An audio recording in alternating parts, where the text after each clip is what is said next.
নির্বাচন না সংস্কার, এই স্লোগানটা সমস্যাজনক স্লোগান। কারণ এই স্লোগানের মধ্য দিয়ে মনে হয় যে আমরা হয় নির্বাচন চাই, না হয় সংস্কার চাই। বিষয়টা এমন না, আমরা দুইটাই চাই।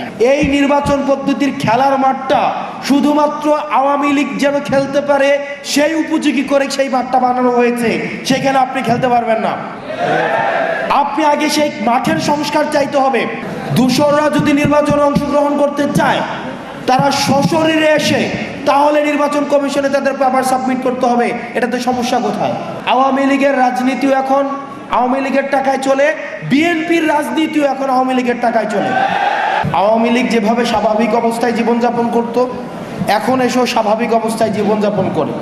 এটা আমাদের ব্যর্থতা। এই ব্যর্থতা আসিফ নজরুল স্যারেরও ব্যর্থতা।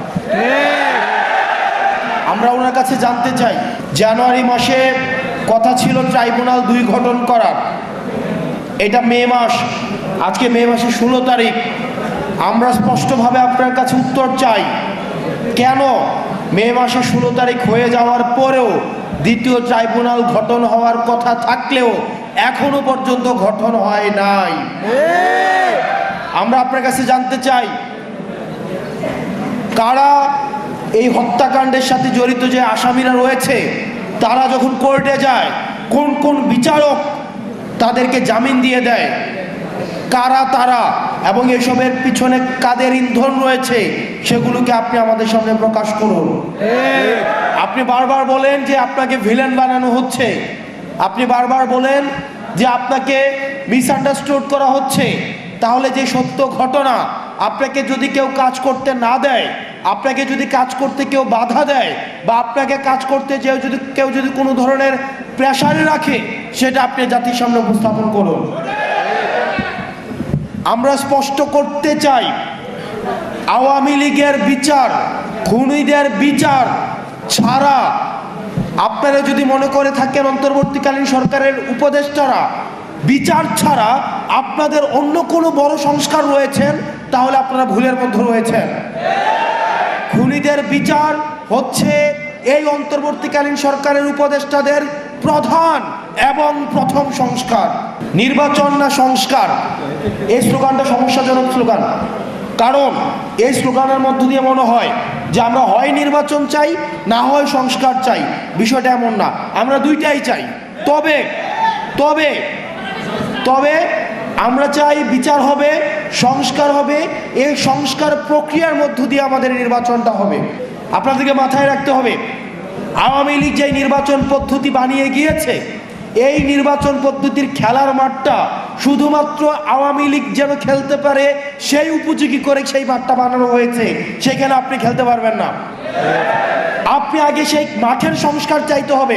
নির্বাচন কমিশন থেকে বলা হয়েছে, আমরা আমাদের থেকে একটা প্রস্তাবনা দিয়েছিলাম, যারা ফেরারি আসামি আছে, যারা গণহত্যার আসামি আছে, তারা যদি নির্বাচনে অংশগ্রহণ করতে চায়, তাহলে তারা সশরীরে এসে তারা পেপার সাবমিট করতে হবে। আপনারা জানেন নির্বাচন কমিশন সেটার বিরোধিতা জানিয়েছে। আমরা নির্বাচন কমিশনের কাছে জানতে চাই যে আপনারা কাদের পারপাস সার্ভ করছেন। দূষররা যদি নির্বাচনে অংশগ্রহণ করতে চায়, তারা সশরীরে এসে তাহলে নির্বাচন কমিশনে তাদের পেপার সাবমিট করতে হবে। এটাতে সমস্যা কোথায়? এটাতে সমস্যা কোথায়? আমরা চাই এই কাঠামো পরিবর্তনের মধ্য দিয়ে, আমরা চাই আসিফ নজরুল স্যার থেকে শুরু করে, স্যার আমরা আপনার উপরে ভরসা রেখেছি, আপনি দীর্ঘ সময় ভোকাল ছিলেন, শিক্ষার্থীদের পাশে ছিলেন। আমরা বিশ্বাস করতে চাই আপনি শিক্ষার্থীদের আস্থা, আশা, আকাঙ্ক্ষার আপনি যথাযথ মর্যাদা দিবেন।